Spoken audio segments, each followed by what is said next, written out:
আসসালামু আলাইকুম ভাইয়া, আপনারা কেমন আছেন? আশা করি ভালো আছেন। আমি আল্লাহ ভালো আছি। তো আজকে আসলে আরেকটা ভিডিও নিয়ে। আর আজকের ভিডিও কিন্তু খুব সকালে ফজরের আগে উঠছি। তো এই যে দেখুন, এখনও চাঁদ ডুবছে অবস্থা। তো এখন আজান দিল, তো নামাজটা পড়বো। তো আজকে সারা রাত ঘুমাতে পারিনি, কারণ আজকে আমাদের বাসায় পানি উঠে নাই। তো রাত ভরে পানি মোটর ছাড়া লাগছে। তো দিনে পানি না উঠে রাত ভরে পানি ছাড়া লাগে। তো পানি সাথে সাথে ফজরের সময় পানি উঠে। তো মোটরটা সাইডে আমি নামাজ পড়তে আসে বসে। তো ছেলেকে মাদ্রাসায় দিব। তো দেখেন এখন অন্ধকার আছে, এত সকালে তো মাদ্রাসায় ছেলেকে একা নিয়ে যাওয়া সম্ভব না। তো যখন একটু পরিষ্কার হয় তখনই ছেলেটাকে নিয়ে যায় সাথে করে। এই যে তো এখন একটু পরিষ্কার হচ্ছে, তো ছেলেকে সাথে করে নিয়েছি। আর আজকে আমাদের এখানে এত কুয়াশা।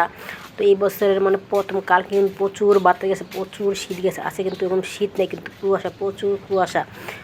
কিছু ওই মাথায় খারালে এই মাথায় কিছুই দেখা যায় না। এখন এখনও লাইট জ্বালায় রাখছে, এখানে একটু অন্ধকার। এখন কিন্তু 6:30 বাজে, কিন্তু মনে হয় না, আরও খুব সকাল মনে হয় একদম। দেখুন ওই যে আমাদের বাড়ি কিন্তু দেখা যাচ্ছে না, কুয়াশা। তো বাচ্চারা কিন্তু এই সময় কিন্তু যেতে চায় না, মাদ্রাসার ছেলেরা খুবই মর্জি করে। তো কিছু করার নেই, যেতে হবে, যেহেতু মাদ্রাসায় পড়া। মাদ্রাসার একটা হুজুর, একটা হাফেজও এত সহজ না, অনেক কষ্ট করতে হয়। তো বাচ্চাকে দিয়ে আসলাম। তো আমার কিন্তু সারাদিন কোনো কাজ থাকে না, বা এই বাচ্চাকে নিয়ে যাই, দিয়ে আসি, আবার নিয়ে আসি, সারাদিনে যাওয়া হয়। একবার সকালে যাওয়া হয়, আবার 8টা বাজে আসে, নাস্তা খেতে আসে, তখন যাওয়া হয়, আবার বিকেলে যাওয়া হয়, আবার দুপুরে আসে। তো বাচ্চাকে দিয়ে এসে যে ঘর দুয়ার গুছাইতে আসছি। বাচ্চাকে দিয়ে এসে খুব শুয়ে পড়েছিলাম, অনেক দেরি হয়েছে। তো বিছানায় উঠাই একটু দেখি বাইরে কীরকম রোদ উঠছে। বাইরে কিন্তু প্রচুর রোদ উঠছে আজকে। তো অনেকদিন পর, যেদিন কুয়াশা ওদিন কিন্তু রোদ ওঠে, ভালোই রোদ ওঠে। আজকে বাইরে কোনো বাতাস নেই, অনেক সুন্দর একটা রোদ উঠছে। আমি আবার ওই পাশে আবার রান্নাও কিন্তু বয় দিতে গিয়েছি। তো আজকে রান্নাবো গুঁড়া মাছ, আলু দিয়ে চচ্চড়ি করবো, আর ইচা মাছ ভুনা করবো।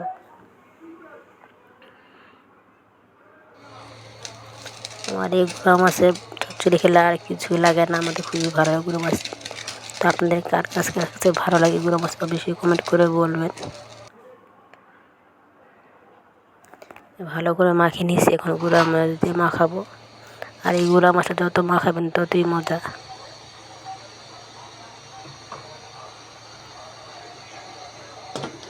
এই পাশে আবার ইচা মাছ, যে বড়ো ইচা মাছ জাল দিতেছি। আমি ছোটো আর বড় নাই, সব ইচা মাছ আমি জাল দিয়ে দিই, তাহলে ভিতরে মশলা যায় না, কাঁচা কাঁচা লাগে।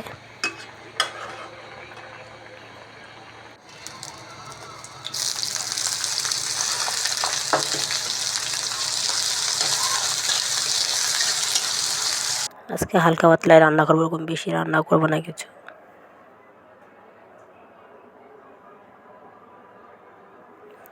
তো রান্নাবান্না প্রায় শেষ হয়ে গেছে। তো খাওয়া দাওয়া করে শুয়েছিলাম নামাজটা পড়ে। তারপর আসলাম একটু বিকেলবেলা বাহিরে। তো এখন কিন্তু আবার কুয়াশা হয়ে গেছে। তো আমার আজকের ভিডিওটা এই পর্যন্ত ছিল। আল্লাহ হাফেজ।